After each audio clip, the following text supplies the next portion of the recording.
Marcus Ambrose admits to feeling a bit apprehensive ahead of his V8 Supercar comeback race at next month's Sydney 500. Our reporter Sean Lawson caught up with the twice series champ.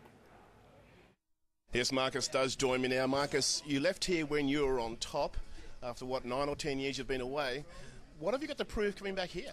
I don't have anything to prove. I'm just looking forward to it, to be honest with you. I left Australia 9 years ago to chase my American dream, and that's come to a close, and so it just worked out beautifully to come back to Australia and compete in the V8 Supercar Championship again with DJR and Team Penske. It's an incredible opportunity for all of us, and it's going to take time for us to hit our stride and really, piece it all together. But this is our first step today. Me getting back behind the wheel, getting going. I'm looking forward to it. As I say, you surprised everyone. You were on top when you left, and you went over there to chase your dream. As I say, what is really driving you to come back here and drive again? Well, I just love racing. It's not. I mean, that's what it is for me. I grew up racing cars. I loved it, and it's never left me. So, it was just natural for me to come back and do this. And when I heard about Roger Penske was looking to, not just bring his businesses to Australia, but to also, bring his racing down here. And I was asked to be part of it. I didn't even think twice about it. It was just a really natural thing to try to do, and I just can't wait to help Team Penske, DJR, and Ford and everyone involved in this program getting going, and hopefully getting our team up into a championship-winning opportunities. What's your state of mind? You're nervous, excited? Yeah, I'm certainly not nervous, but I'm apprehensive. Just looking forward to getting in the car and seeing how these new cars handle, seeing if it comes back.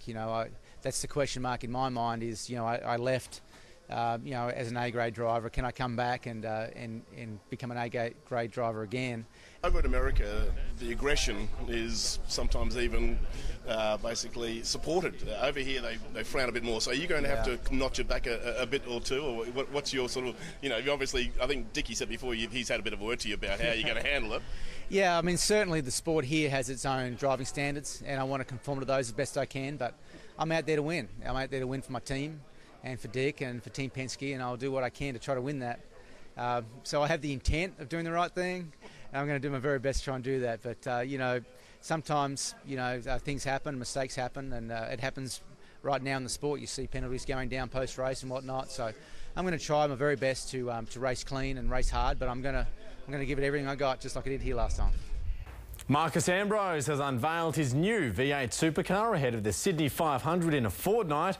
He's also sent a warning to rivals, declaring he won't be changing his aggressive driving style. I caught up with him earlier today.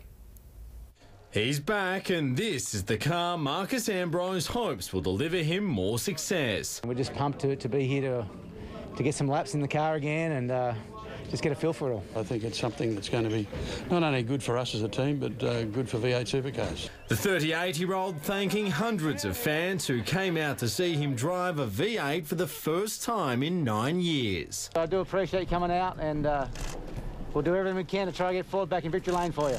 Ambrose admitting he's been surprised by the level of support shown for his return. I didn't know how I was going to be received, but it's just been great, unexpected as well, just the response we've had. It's been pretty big. The two-time V8 champion is hungry for success, but says managing expectation will be critical. I don't expect to come back into this sport and pick up where I left off. I've got to reacquaint myself with the series and with the cars and with the drivers. Ambrose has 2 more test days before the season-ending Sydney 500, and despite a number of rule changes, he says he won't be making any big adjustments to his aggressive driving style. But I'm not going to change the way I drive. I've always been out there to try to win the race, and I want to race fair, but I'm going to give it a red-hot go too. You never lose that. Once a racer, always a racer, and I'm sure he'll give it his best shot. Ambrose completed over 30 laps today and is confident he'll be ready to mix it with the best come Sydney in 2 weeks' time. Well, the 2014 title race is all over. Still, on a work day, several hundred fans made the trek to watch a solitary V8 Supercar do laps of Lakeside. After 9 years in America, Marcus Ambrose and his new Xbox Falcon can still pull a crowd. A private test session. Not likely. Fans flocked, so did sponsors, scrambling to be along for the ride when Ambrose reignites his V8's career at the Sydney 500. We'll do everything we can to try to get Ford back in victory lane for you. Dick Johnson has worked tirelessly to seal this deal. Well, babies are born quicker, I can tell you. This will drive crowd. There will be people everywhere hanging off the rafters to see Ford attack Jamie Whincup. I think coming back, I think he's going to be even hungrier to, be number one again. He'll give Whincup a good run for his money. Ambrose has always been a heart-on-his-sleeve athlete. He admits not everyone wants him back. On and off the track, right? And there's still a few of them out there. But I think in general people have appreciated what I've tried to do. What he's trying to do is prove that after such a long stint in NASCARs, none of the silky skills which saw him win back-to-back supercar titles have deserted him. I certainly don't think I'm any worse. I mean, I've been racing, flat out for 9 years now. He hasn't exactly been sitting on Waikiki Beach sucking on pina coladas, mate. He's a seriously high-level operator. By the middle of next year, he will be right at the pointy end of this field. And that will make a Queensland legend very happy.